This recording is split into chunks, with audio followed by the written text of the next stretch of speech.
When we train a generative model, what we really want is easy to state. Maximize the probability the model assigns to our data, the quantity statisticians call the evidence. There is just one problem. Computing it exactly means summing over every possible hidden latent variable, an integral that is completely intractable. So we do something wonderfully pragmatic instead.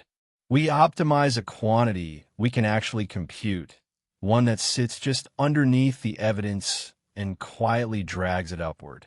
That quantity is the Elbo. Let's unpack it.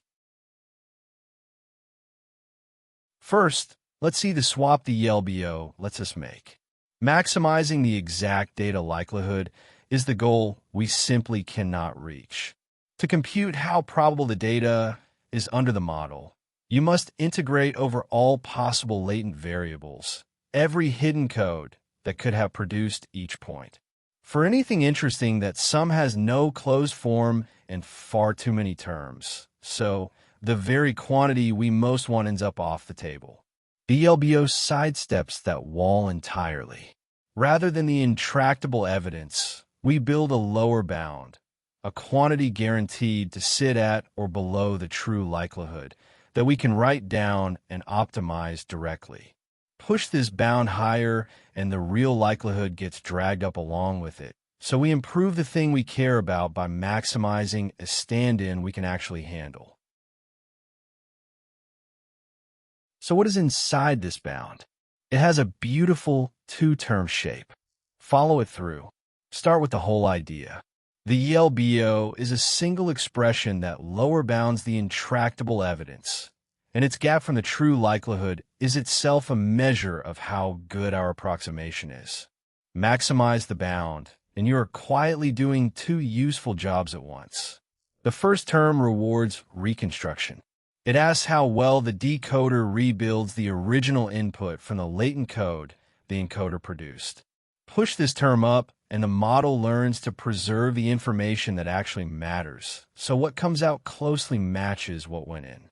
The second term is a KL divergence, and it acts as a regularizer.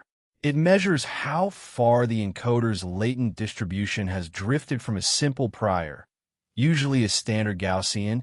It penalizes that distance. This keeps the latent space smooth, organized, and easy to sample from later on. Put them together, and maximizing the Elbo balances the two.